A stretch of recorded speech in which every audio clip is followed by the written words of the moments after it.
Em fevereiro, o desafio aqui no canal é ler literatura asiática e hoje eu trago-vos uma lista de recomendações para quem não sabe por onde é que há de começar.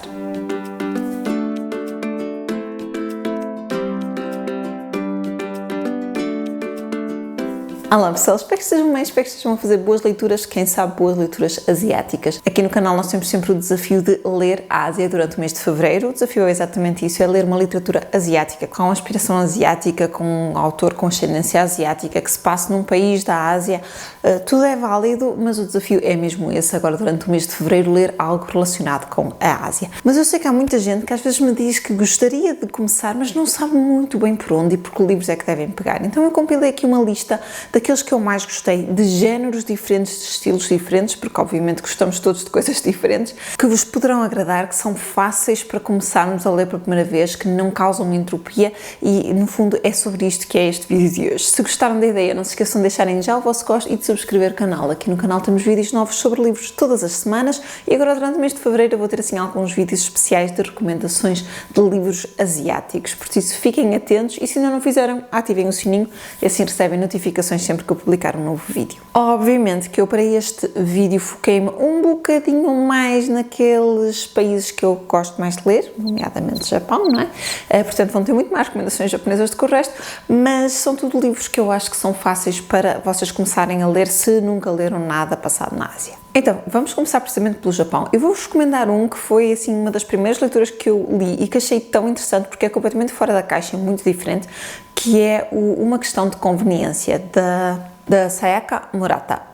Eu vou-vos deixar aí a capa. Eu não tenho este livro, mas ele está publicado pela Dom Quixote, salvo erro, cá em Portugal. Eu li-o em audiobook. É um livro muito curtinho e que na altura eu fiquei colada, não conseguia parar de ler. Mas temos aqui a história de uma mulher já adulta que trabalha numa loja de conveniência e as lojas de conveniência representam muito da cultura japonesa. Não que elas não existam no outro lado, mas neste cenário em particular é normal irem para lá trabalhar estudantes que querem fazer algum dinheiro extra, mulheres que até têm filhos, mas precisam de um trabalho a part-time, e esta rapariga, a nossa protagonista, não se enquadra em nenhuma das gerações. Ela simplesmente ficou ali, adora aquilo, ela vive aquilo, ela guia a sua vida pelos horários da loja de conveniência e então acaba por ser tudo uma metáfora para a representação cultural e nós temos aqui uma questão de quebrar estereótipos e não sei. No fundo, a autora questiona o que é normal e o que é suposto ser normal e o que é uma pessoa normal e uma cultura normal, num livro extremamente curto, com muitas metáforas, com muito sentido de humor, que nos puxa ao sorriso e ao riso, mas ao mesmo tempo nos deixa a questionar. E eu acho que esta poderá ser uma boa leitura completamente diferente para vocês iniciarem. Depois, um livro que, se vocês me seguem aqui no canal, estão fartinhos de me ouvir recomendar, porque foi das primeiras ficções de cura japonesas que eu li, é O Memórias de um Gato Viajante, da Hiro Arikawa.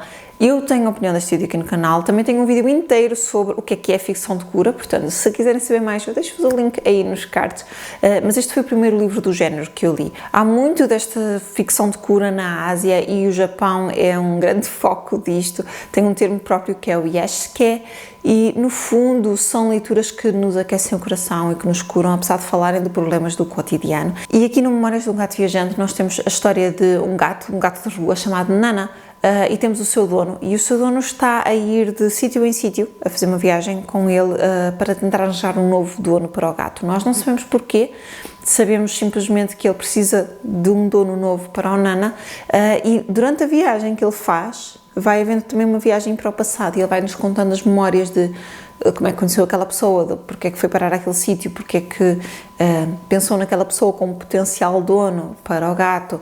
Então nós fazemos uma viagem para o futuro e para o passado em simultâneo. É uma história extremamente bonita, extremamente emotiva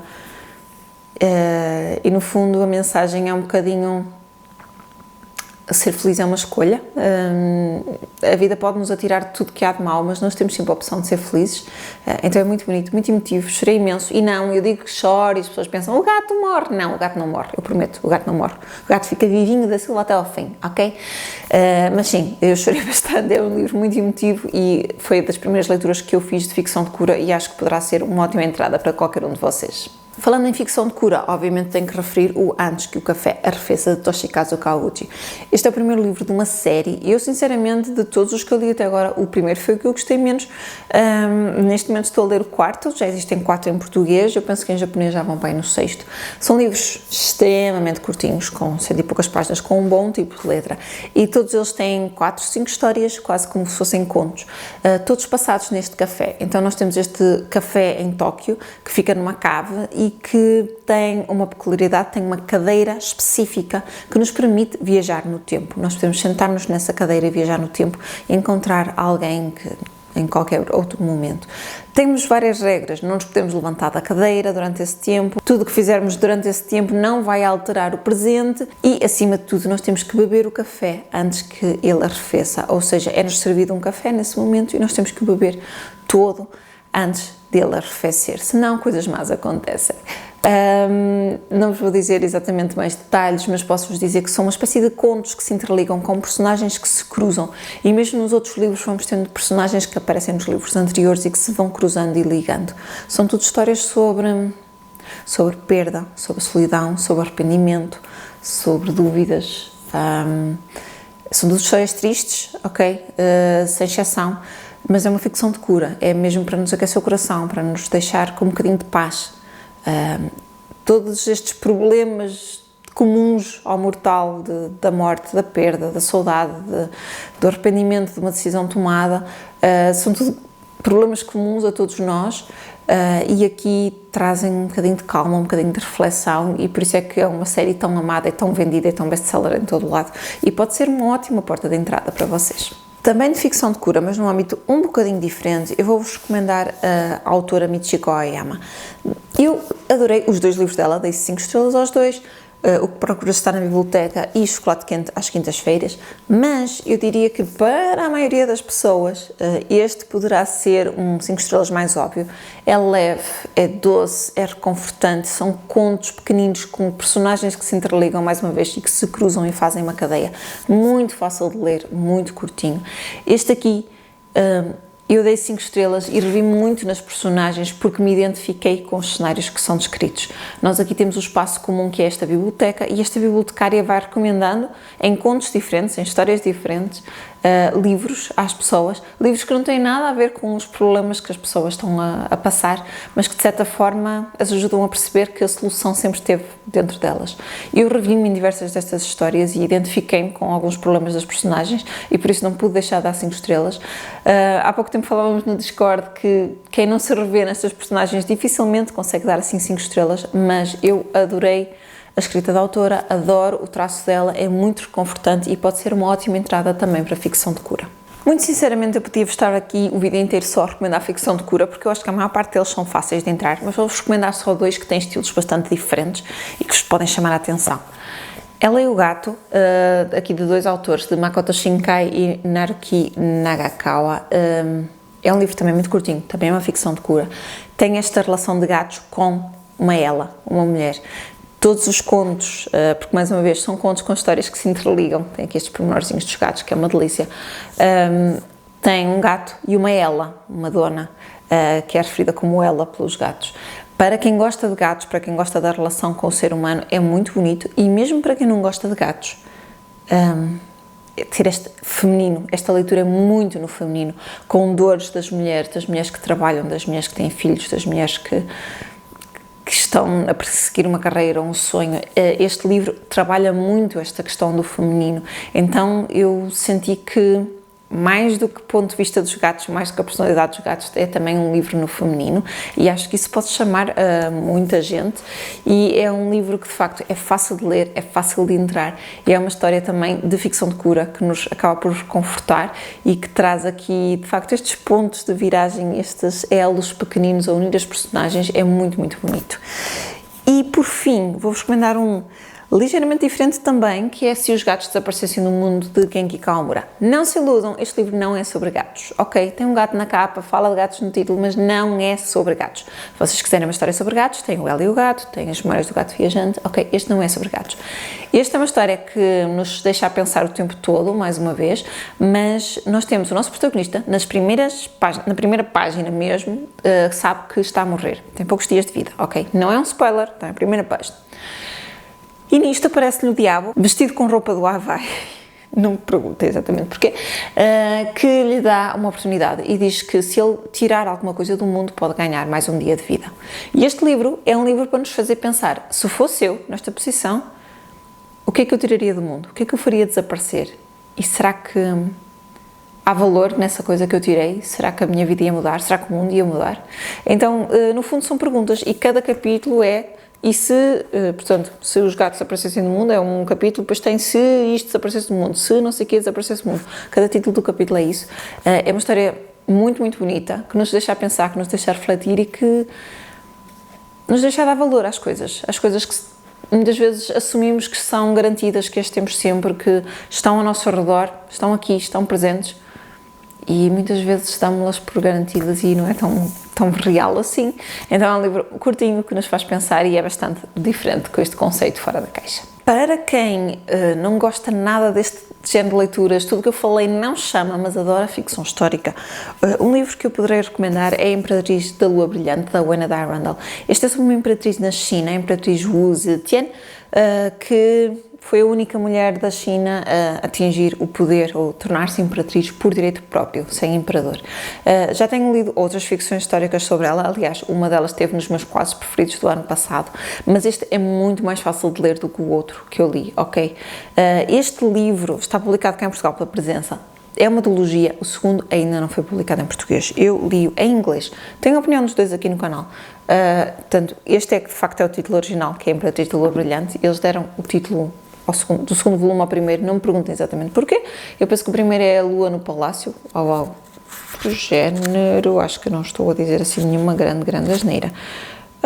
The Moon in the Palace, exatamente. É uma ficção histórica muito fácil de ler, o estilo de escrita desta autora é muito bonito, eu ainda li outro livro dela agora em janeiro, portanto é daquelas ficções históricas muito fáceis de nós interpretarmos e seguirmos, e mesmo se passando na China e falando de coisas que se calhar não é tão comum no nosso cotidiano conhecermos, acaba por ser muito fácil de nós seguirmos a história, percebemos do que é que estão a falar e aprendermos com isto.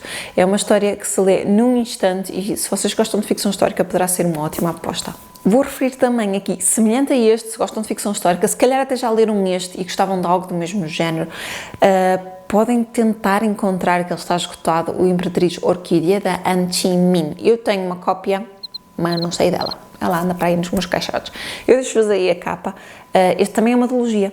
Lá está. O segundo também não foi publicado em português, só existe em inglês. Eu li-o também em inglês, gostei muito. Esta é uma ficção histórica sobre a última Imperatriz da China. Existem montes de obras sobre a última Imperatriz da China, ok? Existem obras da Zhong Chan de não-ficção, existe a Pearl S. Buck sobre a Imperatriz, portanto estou a falar da última Imperatriz da China, da Imperatriz Cixi, e aqui nós temos o início da história dela, partida numa duologia. Se vocês gostam de ficção histórica, se calhar já leram este poderá ser uma boa aposta se o conseguirem encontrar, ou se até tiverem facilidade de ler inglês, mas deixem-me dizer-vos que é muito mais complexo a nível histórico do que a Imperatriz da Lua Brilhante, ok? É uma ficção histórica sim, mas que se lê quase como uma não-ficção, porque tem imensos detalhes, está muito bem estudado, muito bem caracterizado, especialmente no segundo volume, temos imensos detalhes históricos, porque a última parte da vida dela foi mais política, não é? Do que a primeira. A primeira nós temos como é que ela chegou de facto a imperatriz e acaba por mostrar mais as intrigas palacianas e isso tudo no início, e o segundo volume acaba mais por ser já mais político, já que ela já estava no poder, portanto, como imperatriz viúva, com o imperador fantoche, mas é uma história muito boa e que vale muito a pena. E se vocês gostam mesmo de não ficção, vocês podem de facto pegar no livro Imperatriz Viúva, da Jung Chang, que eu ainda agora referi, vou-vos mostrar aí a capa qual é, mas desta autora, eu comecei por este, de facto, e gostei muito, e entrei muito facilmente, mas desta autora o mais conhecido, aquilo que eu vos recomendo imenso e que é um 5 estrelas favorito, é Os Cisnes Selvagens. Os Cisnes Selvagens é uma não ficção, é um grande calhamaço, e conta a história de 3 gerações, conta a história da avó da autora, da mãe da autora e da própria autora. Nós temos a avó a começar ainda numa China imperial quase, ainda a enfaixar os pés com todas as tradições do antigo, e temos entretanto o país a mudar muito rapidamente, como aconteceu na China. Temos a mãe dela a passar pelo comunismo e por tudo que isso implicou, temos a filha já com o tempo de Mao e a querer fugir da China. Temos aqui estas gerações a cobrirem a história toda da China e a mostrar-nos o que é que aconteceu, de facto, e como é que a China evoluiu tão rapidamente. É uma leitura incrível, fascinante, perde-se bastante tempo porque é, de facto, uma leitura longa, mas eu tinha que dar por mim a parar a leitura várias vezes e a dizer a mim mesma, isto é real, isto aconteceu mesmo, é horrível ver o que aconteceu lá e que nós ignoramos completamente, mas é uma leitura incrível. Se vocês gostam de não ficção, eu recomendo-vos imenso esta obra. Se vocês gostavam de ler mais sobre esta transição da China, sobre as invasões do Japão à China e sobre essa guerra, existem vários livros que eu vos poderia recomendar, várias histórias que cobrem esta quebra de cultura, não é? Portanto, do partir do tradicional para de repente uma China moderna. A Pearl S. Buck também tem livros sobre isso, As 3 Filhas da Senhora Liang é sobre isso. Eu li agora em janeiro A Última Rosa de Xangai, que também fala sobre a Segunda Guerra Mundial e sobre as mudanças na China, mas o livro que eu se calhar vos recomendaria mais é A Jogadora de Go de Shan Sa. Este é um livro que também está esgotado, não é tão fácil de encontrar, mas eu encontrei facilmente em segunda mão. Pode ser que vocês encontrem também. Tenho gostado muito da escrita desta autora. Esta é uma autora chinesa e nós temos um livro curtinho, com capítulos alternados de perspectiva. Nós temos a perspectiva de uma rapariga chinesa e de um rapaz soldado japonês. Ele está na China, a invadir a China, não é? E temos aqui esta rapariga pobre e eles encontram-se todos os dias num parque para jogar Go. Para quem não conhece, é aquele jogo das pedrinhas, é tipo conhecido como o xadrez chinês. Em vez de eles se juntarem no parque para jogar xadrez, era isto. E eles não falam um com o outro, não trocam uma única palavra. Eles vão encontrar-se para jogar Go todos os dias. Eles formam uma relação para jogarem Go. E os próprios capítulos são uma metáfora de jogadas, que são estratégias de guerra. É uma leitura tão triste, mas tão bonita ao mesmo tempo. Nós conseguimos perceber estas metáforas, nós percebemos estes capítulos a representar cada jogada. Temos este casal a jogar, eles a perceberem como é que o outro está pelas jogadas, a perceberem tudo sem falarem. É uma coisa incrível, é um relacionamento muito bonito, extremamente triste, extremamente trágico, ok? Não vamos ter ilusões, mas muito bonito. Eu gostei muito desta leitura e acho que pode ser uma ótima porta de entrada também. Agora, se vocês têm mesmo medo de entrar diretamente num autor asiático e querem algo assim mais meio termo, há várias obras que se passam no nosso ambiente mais ocidental antes de embarcarem para questões orientais e se calhar podem ser uma boa aposta para vocês experimentarem. Olhem, uma das leituras que eu vos posso recomendar é o Tokyo Ever After, de Emiko Jin. Este existe publicado em português, vou-vos deixar aí a capa. É uma duologia, mas o segundo não é tão bom, portanto se lerem só o primeiro acho que não perdem grande coisa. Esta é uma leitura jovem adulto e é uma recontagem dos Diários da Princesa. Se vocês gostam de Princess Diaries, vocês vão adorar este livro. Nós temos a nossa protagonista que vive na América com a mãe e um dia descobre que o pai é nada mais nada menos do que o príncipe herdeiro do trono do Japão. Portanto, tcharam! E de repente ela vai para o Japão a ter que conhecer todas as estratégias culturais, mais do que isso, perceber funcionar dentro do palácio, saber todas as regras. Então temos aqui este choque, não é, da cultura, temos lá a ser apresentada a cultura japonesa, o que é algo também muito interessante para quem não conhece a cultura, e obviamente temos lá a apaixonar por um rapaz, tudo. Isto é um bocadinho óbvio, não é? A primeira vez que eles se veem, nós percebemos logo que isto vai dar em qualquer coisa, não é? Mas temos lá ali a apaixonar, um amor proibido por causa da diferença de classes e tudo mais. Muito fofo, muito fácil de ler. Se vocês gostam assim de leituras jovem adulto reconfortantes, pode ser uma ótima aposta. Um outro livro assim também de viagem ao Japão, mas que só está em inglês, é o I Love You So Much, da Sarah Kuhn. Eu deixo-vos aí a capa. Todos estes eu tenho opinião no canal, ok? Portanto, é só procurarem. Mas aqui a nossa protagonista sente que está um bocadinho perdida, sempre achou que se ia candidatar a artes e sente que não está a conseguir fazer o projeto, então decide ir passar umas férias com os avós no Japão, avós com quem ela não tem qualquer tipo de relacionamento, eles não falam com a mãe, dá ali um cortar de relações, e então ela parte assim para o Japão um bocadinho às cegas, e então também temos a descobrir a cultura japonesa, até descobrir os lugares em Tóquio e arredores, então esta passagem cultural, e no fundo é uma história também muito leve. A nossa protagonista no fundo sabe qual é o sonho dela, simplesmente não sabe como dizer a ela mesma que é isto que quer fazer e romper com tudo aquilo que acreditava no passado, mas é uma história também muito leve, muito descontraída, também tem um romance ali logo desde o início, muito fofo, muito fácil de ler, muito semelhante ao anterior que eu referi. Mas se vocês preferem algo um bocadinho mais tipo ficção histórica, mas que tenha também estas referências asiáticas, vá. Uma obra que eu vos recomendo muito é O Gosto Proibido do Gengibre. Deixo-vos aí a capa mais uma vez.